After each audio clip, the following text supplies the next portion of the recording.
नमस्कार, मैं हूं पुनीत पाठक और आप देख रहे हैं छत्तीसगढ़ की बात। बहुत स्वागत है आप सबका। छत्तीसगढ़ की राजधानी में लगातार होती वारदातें, इससे राजधानी थर्रा रही है।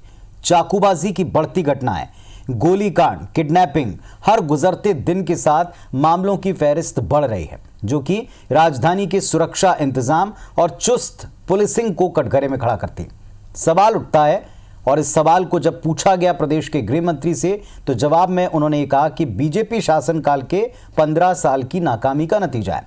बीजेपी ने सरकार का टोटल फेलुअर बताकर कटाक्ष किया। दोनों पक्ष आखिर इस सब के लिए जिम्मेदार किसे मानते हैं और किसे जिम्मेदारी उठाकर इसे आगे बढ़ाना होगा, ठीक करना होगा, इस पर बहस करेंगे। पहले एक रिपोर्ट देख लीजिए।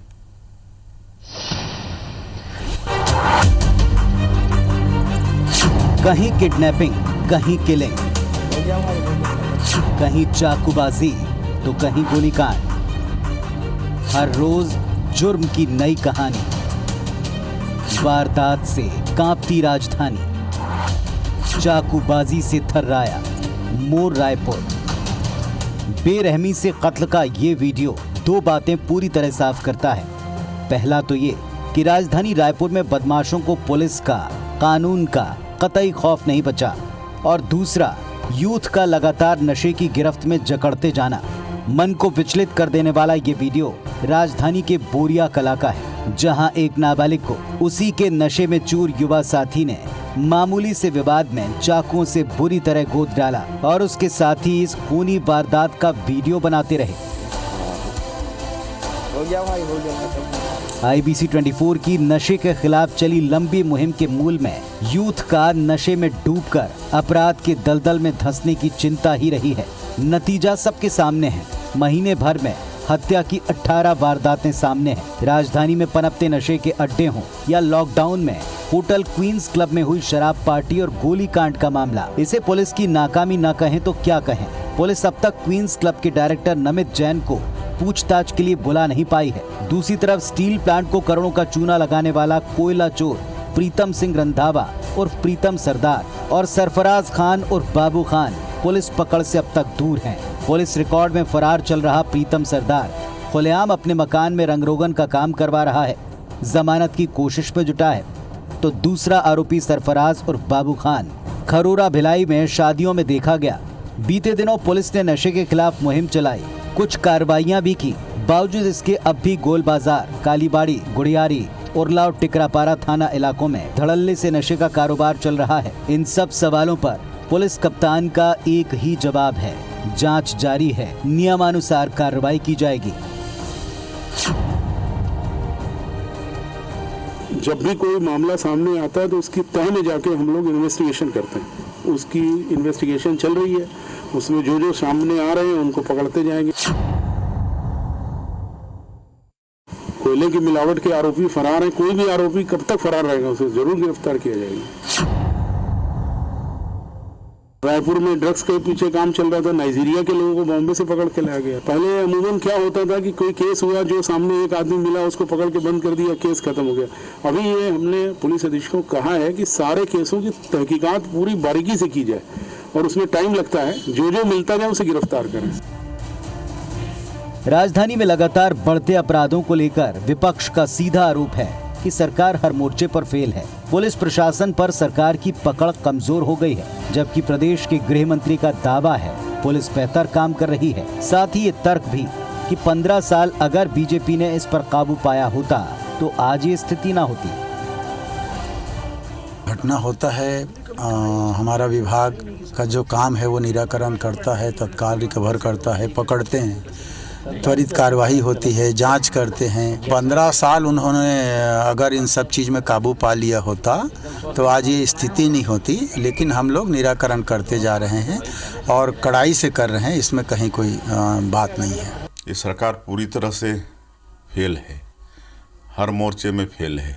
प्रदेश की राजधानी रायपुर में भी लगातार घटनाएं हो रही हैं और ये सरकार का कोई कंट्रोल नहीं है। हमको नहीं लगता कि सरकार ईमानदारी से प्रयास कर रही है, या तो पुलिस प्रशासन में सरकार की पकड़ एकदम कमज़ोर हो गई है। तर्क और दावे अपनी जगह हैं, उस पर सियासी वर्जन भी नए नहीं हैं, पर बड़ा सवाल वहीं का वहीं है। अगर पुलिसिंग में कसावट है तो हाई प्रोफाइल मामलों में आरोपी पकड़ से अब तक दूर क्यों है? आदतन अपराधियों को तो छोड़िए, कम उम्र के अपराधियों तक में पुलिस कार्रवाई का खौफ क्यों नहीं है? संदीप शुक्ला, IBC 24, रायपुर। तो चाकूबाजी के प्रकरणों के रिकॉर्ड्स ही, उनके आंकड़े ही अपने आप में बता देते हैं और इसमें संलिप्त लोग और केसेस को स्टडी करने पर पता चलता है कि नशा इसकी जड़ में है। नशे के खिलाफ IBC 24 ने एक लंबी मुहिम चलाई। एक क्लब जहां नशे का पूरा गोरख धंधा ऑपरेट हो रहा था, वो भी तब जब लॉकडाउन था, उसके आरोपियों को पकड़कर उनसे पूछताछ की हिम्मत जो न कर पाए, उनके ऊपर क्या उन्हें फ्री हैंड नहीं मिला? क्या वो कार्रवाई से बच रहे हैं? अगर इस पर यह जवाब आता है कि नियमानुसार कार्रवाई होगी, जांच जारी है, तो आखिर क्या और किस तरह की उम्मीद कर सकते हैं? विपक्ष का सीधा कहना है कि कोई पकड़ बची नहीं है। दूसरी तरफ सत्ता पक्ष का कहना है कि ये बीजेपी के 15 साल के पिछले कार्यकाल का नतीजा है, तब कंट्रोल किया होता तो आज बेहतर स्थितियां देखने को मिलती। दोनों के अपने अपने पक्ष हैं, दोनों के अपने अपने वर्जन हैं, लेकिन क्या इन सब के बीच में सवाल का जवाब है कि छोटे नाबालिग, कम उम्र के नशे में डूबे हुए युवा, उनको भी कानून का खौफ नहीं है? अगर हम केवल बड़े अपराधियों को छोड़ भी दें तो ऐसे अपराधों को लगाम कसने के लिए क्या तैयारी? बात करेंगे। हमारे साथ में इस वक्त दोनों पार्टियों की तरफ से तो बहुत ही जिम्मेदार नेता जुड़ चुके हैं और इस वक्त मेरे साथ में रमेश वर्लियानी साहब कांग्रेस पार्टी का पक्ष रखने के लिए जुड़ चुके हैं। वर्लियानी साहब, ना तो कानून व्यवस्था की स्थिति आपसे छिपी है और ना ही प्रदेश और खास तौर पर राजधानी के हालात छिपे हैं। ज्यादातर केसेस में नशा जड़ में है, लेकिन बड़ी कार्रवाइयां कुछ दिन चलते दिखती हैं, फिर ठंडे बस्ते में।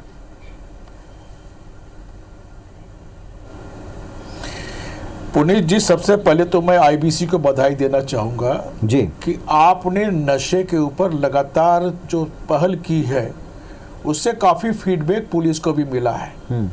और मैं यहाँ आपको बता दूं कि पुलिस को कांग्रेस पार्टी की सरकार ने बिल्कुल फ्री हैंड दिया हुआ है कि कोई अपराधियों के साथ मुरवत करने की जरूरत नहीं है। और जो आप बता रहे हैं कि नाबालिग भी अपराध कर रहे हैं, उनमें खौफ क्यों नहीं है? वो खौफ इसलिए नहीं है कि जो भी अपराध कर रहे हैं वो नशीली दवाइयों, ड्रग्स के कारण कर रहे हैं। और नशीली दवाइयों का मामला ये है कि अपराधी को पता ही नहीं चलता कि मैं क्या कर रहा हूँ, उसका मस्तिष्क शून्य हो जाता है, इसलिए उसको कोई पता ही नहीं चलता कि मैं मर्डर कर रहा हूँ कि चाकू मार रहा हूँ। यानी कोई नाबालिग लगातार चाकू मारे और उसके साथी लोग वीडियो बनाए, ये अपने आप में भयावह घटना है। उसके बारे में मैंने जानकारी ली कि वो सब नशे में थे, नशे की गोलियों में थे। तो सरकार ने पूरा फ्री हैंड दिया हुआ है और नशे की गोलियों पर, ड्रग्स पर की जड़ पर हमला किए हैं। और यहाँ की पुलिस ने नाइजीरियन गिरोह को जाके दिल्ली में पकड़ के लाए। अभी 70 लोग केवल ये ड्रग्स के और दवाइयों के मामले में पकड़ाए गए हैं। 2 दिन पहले ही वो सिरप को पकड़ा गया है। रोज गांजे की जब्ती हो रही है। आज भी पुरानी बस्ती में दो बंदूकधारियों को पकड़ा है जो ये ड्रग्स का और गांजे का व्यापार करते हैं। तो ऐसा नहीं कि पुलिस कार्रवाई नहीं कर रही है, लेकिन गृह मंत्री जी ने सही फरमाया है कि 15 साल में भारतीय जनता पार्टी सरकार ने छत्तीसगढ़ को जो नशे का गढ़ बना दिया है, उस नशे के गढ़ को तोड़ने में कुछ समय तो लगेगा ही। और ये नशे का गढ़ जो है ये पंजाब के अकाली दल की सरकार से शुरू हुआ है। पाकिस्तान से ड्रग्स, अफीम जो आया वो अकाली दल के संरक्षण में पूरे देश में फैला हुआ है। लेकिन 15 साल में डॉक्टर रमन सिंह की सरकार के समय यदि पुलिस को फ्री हैंड दिया जाता तो ये आज जो हम परेशान हो रहे हैं नशे के कारण अपराधियों को, उस पर रोक लग जाती। और दूसरी आप बात बता दूं कि जो चाकूबाजी की घटनाएं हैं, ये सब ऑनलाइन चाकूबाजी आ रही, जो चाकू आ रहे हैं उस पर भी रोक लगाने के लिए पुलिस ने जो ऑनलाइन अमेज़न है, फ्लिपकार्ट है, उनको भी पत्र लिख के कहा है कि ये ऑनलाइन चाकू भेजना बिल्कुल बंद किया जाए। शहर में जितने बाजार में चाकू बिकते थे वहाँ सब बंद करा दिया गया है ताकि चाकूबाजी घटनाएं ना हो। और सबसे बड़ा कारण पुनीत जी ये है कि देश में कोरोना के बाद जो लॉकडाउन का कुप्रबंधन हुआ और उसमें जो प्रवासी श्रमिक आए, बेरोजगारी बढ़ी। ग्रामीण इलाकों में तो हमने रोजगार दे दिया मनरेगा के माध्यम से, लेकिन शहरी इलाकों में रोजगार ज़्यादा बढ़ नहीं पाए लॉकडाउन के चलते।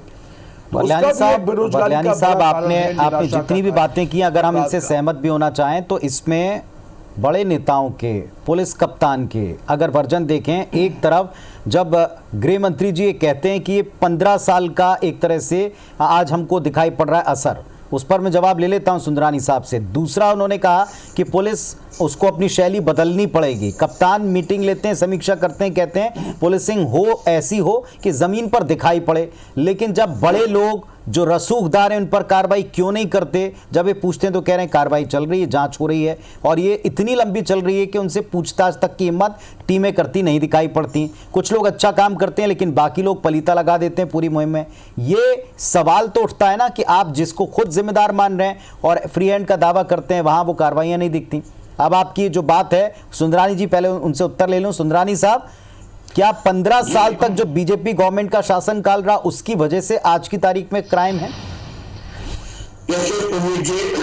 न 15 साल में क्राइम था, उस तादाद में नहीं था, नशे के संदर्भ में मैं ये नहीं कहता कि बिल्कुल नहीं था, लेकिन अनुपात अगर देखें लगातार पिछले 2 सालों में जिस प्रकार के हत्याओं का दौर और बेखौफ अपराधी चाकूबाजी की घटनाओं में लिप्त पाए जाते हैं, वीडियो बनाते हैं, वायरल करते हैं, दहशतगर्दी पैदा करते हैं, ये हौसला अपराधियों का बढ़ा है। मैं ये मानता हूं कि पुलिस अपने कर्तव्यों का निर्वहन करती है, लेकिन उनको फ्री हैंड छोड़ने की बात करते हैं कि डॉक्टर रमन सिंह जी ने फ्री हैंड नहीं छोड़ा, लेकिन जितनी बातें आज सुनने को मिलती है, नशे का व्यापार यहाँ पे हो रहा है, ड्रग्स सप्लाई यहाँ पे हो रही है, और कहाँ से आदरणीय बरलानी जी बहुत वरिष्ठ नेता है, बड़ा सम्मान करता हूँ, वो अकाली दल से जोड़ रहे हैं कि अकाली दल यहाँ पे भेज रहा है या अकाली दल की सरकार से पाकिस्तान और इनके संबंध बताकर यहाँ पे नशीले पदार्थों की बात कर रहे हैं। अरे भाई, आज तो पंजाब में भी कांग्रेस की सरकार है भाई, अकाली दल की सरकार नहीं है। पिछले 2.5 साल से पंजाब में कांग्रेस की सरकार है, यहाँ पे कांग्रेस की सरकार है।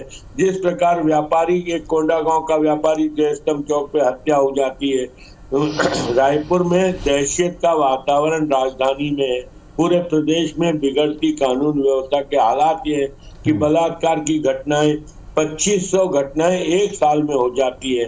दूसरे साल के 7-8 महीने में 1500 बच्चियों के बलात्कार होते हैं, उसमें भी नाबालिग बच्चियों के बलात्कारों का परसेंटेज ज्यादा है। ऐसी परिस्थितियां तो हमने छत्तीसगढ़ में नहीं देखी, और ये कब तक 15 साल का रोना रोएंगे? 15 साल में ये हुआ, 15 साल में ये हुआ, 15 साल में वो हुआ। अरे भाई, 15 साल में कानून व्यवस्था जितनी पकड़नी थी उतनी आज पकड़। गृह मंत्री कहते हैं कि लॉकडाउन के कारण बेरोजगारी बढ़ी, मुख्यमंत्री कहते हैं कि हमने छत्तीसगढ़ में रोजगार के अवसर उपलब्ध कराए। तो किसकी बात माने? गृह मंत्री जी की माने कि यहाँ पे बेरोजगारी की समस्या है इसलिए अपराध बढ़ रहे हैं? उन्होंने तो ये कहा है, खुले रूप में कहा है कि यहाँ पे लॉकडाउन के दौरान बेरोजगारी बढ़ी है इसलिए अपराध बढ़ रहे हैं। तो मुख्यमंत्री तो लगातार। बरलानी साहब, अगर चाकूबाजी की घटनाएं, एक वीडियो, हम दिन भर में कई खबरें दिखाते हैं, लेकिन जो वीडियो अभी हम बार बार दिखा रहे हैं, आपने भी देखा होगा निश्चित तौर पर, इस वीडियो को देखने के बाद में 2 बातें क्लियर हैं। एक तो कोई खौफ पुलिस व्यवस्था का नहीं है, ना गश्त व्यवस्था का है, और दूसरा जो इसमें साफ दिखता है कि नशा किस कदर हावी, जो आपने भी स्वीकार किया। स्वीकारोक्ति बड़ी चीज है, अगर आप स्वीकार करेंगे तो सुधार कर पाएंगे। इस पूरे नेक्सस में कुछ कड़ियों को हम सुविधाजनक तरीके से छोड़ देते हैं, उन पर हाथ नहीं डालते, बाकी जगहों पर कार्रवाइयां करते हैं और कहते हैं हमने फ्री हैंड दिया। क्या ये चीजें पूरी मंशा सरकार की, प्रशासन की, गृह मंत्री की, विभाग की, उस पर एक प्रश्न चिन्ह नहीं लगाती? देखिए पुनीत जी, जो अपराध की जड़ में मैं बताऊं आपको, जो खौफ की बात कर रहे हैं ना, खौफ होता है जो सामान्य अपराधी होते हैं, जो नशे में है, नशे की गिरफ्त में है, उसको तो पता ही नहीं चल रहा है कि वो क्या कर रहा है, इसलिए खौफ वाली बात नहीं है। सबसे बड़ा जड़ का है, आप नशे पर रोक लगाने की जरूरत है, और उसी के लिए गृह मंत्री जी ने पिछले दिनों पूरे प्रदेश के सभी जिला पुलिस अधीक्षकों की बैठक बुलाकर स्पष्ट रूप से कहा है कि खौफ तब होगा जब ये नशे से गिरफ्त से दूर होंगे। मेरा सवाल यही था, नशे में भी हमला मैं फिर क्लियर करता हूं, मेरा सवाल यही था, गिरफ्तारियां करिए और जो नशे में डोलता हुआ युवक दिख रहा है चाकू मारने के बाद में, और दूसरे लोग उसके साथ ही वीडियो बना रहे, ये तो दिख रहा है, नजर आ रहा है, लेकिन क्वींस क्लब में पार्टी हुई और लगातार पार्टियां चलती रहीं, वहां नशे, हर तरह का नशा परोसा जाता रहा, उनके संचालकों पर, उनको शिकंजा कसने पर जब सवाल पूछते हैं तो कहते हैं कि कार्रवाई करना तुरंत जरूरी नहीं है, बाद में होगी गिरफ्तारी, अभी हम जांच कर रहे हैं। ये जो रवैया है ये पूरी मुहिम को ढीला नहीं करता है, ये मेरा सवाल था। तो दोनों पक्षों से दो जिम्मेदार नेता जुड़े हैं। बरलियानी साहब, आप जवाब दे रहे थे और सवाल वही था कि कुछ लोगों पर कार्रवाई करने से बचना कहीं एक पूरी मुहिम को चोट नहीं पहुंचाता? नहीं पुनीत जी, एक चीज मैं बता दूं, जो क्वींस क्लब की बात कर रहे हैं तो क्वींस क्लब की घटना लॉकडाउन के समय में हुई और पुलिस ने उस क्वींस क्लब को सील किया हुआ है। उसके खिलाफ जो लोग हैं उनके खिलाफ कार्रवाई की जा रही है, लीज कैंसिल करने की कार्रवाई चल रही है, और जो भी लोग वहां नशे की गिरफ्त में थे वो बड़े रसूखदार परिवारों के थे, उन सब की गिरफ्तारी हुई है, किसी को बख्शा नहीं जाएगा। जहां तक सुंदरानी जी कह रहे थे कि अनुपातिक रूप से, अरे भाई आपके हमारे देश के प्रधानमंत्री मोदी जी ने कहा था कि 2 करोड़ को रोजगार देंगे, तो 6 साल में 12 करोड़ को रोजगार मिलना था, 12 करोड़ लोगों को रोजगार तो मिला नहीं, उल्टा लॉकडाउन के कुप्रबंधन चलते जो श्रमिक थे वो बेरोजगार हो गए। देश भर में 25 करोड़ लोग पढ़े लिखे और असंगठित क्षेत्र के लोग बेरोजगार हो गए। तो छत्तीसगढ़ में जो भूपेश बघेल जी ने मनरेगा के माध्यम से ग्रामीण इलाके में रोजगार दिया, तो वहां तो स्थिति संभल गई, लेकिन शहर में कोई मनरेगा नहीं है। जो हमारे गृह मंत्री इशारा कर रहे हैं कि शहर की जो सुंदरानी साहब ज्यादातर चीजों के लिए क्या 15 साल का कार्यकाल जिम्मेदार है? और जो बात यहाँ बरलियानी साहब रख रहे हैं उसका भी उत्तर आप जरूर दें उन्हें। देखिए, ये 15 साल की बात करते हैं, 15 साल में मुझे दिखाए ना 2 साल पहले तक में कहाँ ड्रग्स के मामले आते थे, कहाँ नशाखोरी के मामले आते थे, कहाँ क्लबों में इस प्रकार की गोली चलती थी। एक तो उदाहरण दीजिए, 15 साल के अव्यवस्थाओं को कब तक रोएंगे? क्लब तो आपकी देन है, कोई 15 साल का नहीं, आपके 2 साल के क्वींस क्लब तो आपकी देन है, आपके मुख्यमंत्री की देन है। अच्छा, घटनाएं हुई थी क्या? घटनाएं हुई थी क्या? जितनी घटनाओं का उल्लेख हो रहा है ये हमारी सरकार में घटनाएं। अरे भाई, तो आपके संरक्षण, आपका संरक्षण था तो कोई पता नहीं चल पाया ना, तो लॉकडाउन में पकड़ में आया। मतलब कांग्रेस वाले सो रहे थे, आप ही का संरक्षण था क्वींस क्लब को। तो नहीं, मैं क्वींस क्लब की बात नहीं करता, मैं तो अपराधों की बात कर लॉकडाउन में घटना घटी, मालूम पड़ा कि क्या हो रहा है। देखिए, अरे हम समझ रहे थे डॉक्टर रमन सिंह बड़े शालीन आदमी है, ऐसे क्लब को संरक्षण नहीं देते होंगे, हमें क्या मालूम था कि डॉक्टर रमन सिंह जी ने ऐसे क्लब को पैदा किया है। देखिए, डॉक्टर रमन सिंह जी ने क्या किया, आप तो 2 साल का ब्यौरा दीजिए। 15 साल तो हमने जनता की सेवा की, तब तो 3 बार हमको सरकार बनाने का अवसर मिला, 3 बार प्रदेश में सरकार बनाने का अवसर मिला, और जितने ड्रग्स का काम या जो भी अभी दिख रहे हैं मामले, वो किसके शासन में दिख रहे हैं? और आप खुद ही स्वीकार कर रहे हैं कि वो ड्रग्स के नशे में था अपराधी, और हम पकड़ रहे इसलिए दिख रहे हैं, हम पकड़ रहे इसलिए दिख रहे हैं, आपने कार्रवाई नहीं की इसलिए नहीं दिखे। पहले मतलब मीडिया सोया हुआ था, मीडिया को भी आप ये बता रहे हैं कि मीडिया मामले उजागर नहीं होते थे। अगर सुंदरानी जी 15 साल में 15 साल बरलियानी जी 15 साल में 50,000 बालिकाएं का तस्करी हुई है। आप मनरेगा के रोजगार की बात कर रहे हैं, बालिकाओं की तस्करी में अभी जो नाम आया, जो गैंग पकड़ाया है, उसमें भारतीय जनता पार्टी नेत्री गंगा पांडे शामिल है। आपका गृह मंत्री गंगा पांडे शामिल है। आपके समय कलेक्टर का अपहरण हो जाता है, अलेक्स पाल बिनन का, झीरम घाटी के कांड हो जाता है, हमारे नेता लोग मारे जाते हैं। कहाँ की बात कहाँ ले जा रहे हैं? कहाँ की बात? अभी उद्योगपति का अपहरण हुआ, उसके पकड़ लिए हम लोगों ने। आप जितना मोदी जी को, जितना ये तो लॉ एंड ऑर्डर की बात है ना, जितना रमन सिंह जी और जितना मोदी जी को कोसते हैं ना, उतना मोदी जी का ग्राफ बढ़ते जा रहा है। आप लोग कहाँ हो? कांग्रेस पार्टी सिमटते जा रही पूरे देश में, है कहाँ कांग्रेस पार्टी? अरे आप निष्पक्ष ढंग से राय ले लो, ये आने वाला समय बता देगा। अरे रिजल्ट बता रहे भाई, दिल्ली पे खड़े हुए लोकतांत्रिक अधिकारों को कुचल रहे हो आप लोग। और ये मध्य स्थिति प्रदेश में वैसे ही दिख आने गया, वाली राजस्थान में है। दिख जनता गया। खड़ी हो रही है, वहां किसान खड़े हो चुके हैं पूरे देश भर के, दिल्ली को घेर के बैठे हुए हैं। आप रमेश कानून वरलियानी साहब, और रमेश वरलियानी साहब, आप कानून को भी बहुत अच्छी तरह समझते हैं। असुर के छोड़ रहे हैं। वरलियानी साहब, आप कानून को भी अच्छी तरह समझते हैं। एक सीधा सवाल है, ये केवल एक क्लब का मामला नहीं था, चूंकि ये नशे के एक बड़े लंबे चौड़े कारोबार से जुड़ा रसूखदारों का एक अड्डा बनकर सामने आया, इसीलिए ये सवाल उठा। और लंबी मुहिम में एक नहीं कई बार, एक नहीं कई लूपहोल्स, एक नहीं कई सारे अनियमितता हमने सामने रखी है, इसलिए बार बार उससे जुड़ा सवाल पूछा। पर वो इकलौता नहीं है। कोयला चोरी के जो बड़े आरोपी हैं उन पर भी कार्रवाई से बचा जा रहा है। जो दो मुख्य आरोपी बताए जा रहे हैं वो खुद शहर में घूम रहे हैं, घर का रेनोवेशन करा रहे हैं और अपने कामों को कराते नजर आते हैं, शादी ब्याह में शामिल होते हैं और वो फरार चल रहे हैं। उनकी अब तक गिरफ्तारी नहीं हो पाई, उनकी अब तक पूछताछ उनसे नहीं हो पाई। ये मामले चाहे गृह मंत्री जी हो, चाहे सरकार हो, चाहे पुलिस विभाग हो, पुलिस कप्तान हो, सबकी मंशा पर एक तरह से पलीता लगाती है और फ्री हैंड को धत्ता दिखाती है। इस पर सवाल हैं। और दूसरी तरफ ये जो वीडियो हम दिखा रहे हैं ये प्रतीक के तौर पर है, सारी व्यवस्थाओं को चिढ़ाता हुआ। अब आपके ऊपर है, 15 साल को बोलें आप या किसी और को बोलें, लेकिन ये व्यवस्थाएं सुधारने की जिम्मेदारी फिलहाल आपके हाथ में है। बहुत शुक्रिया आप दोनों का जुड़ने के लिए और इस अहम विषय पर अपनी बातचीत रखने के लिए, अपना तर्क रखने के लिए। उम्मीद करते हैं कि फिर किसी ऐसे वीडियो पर, ऐसे बढ़ते ग्राफ पर चर्चा न करनी पड़े, लेकिन इस पर तुरंत एक्शन लेना पड़ेगा। धन्यवाद।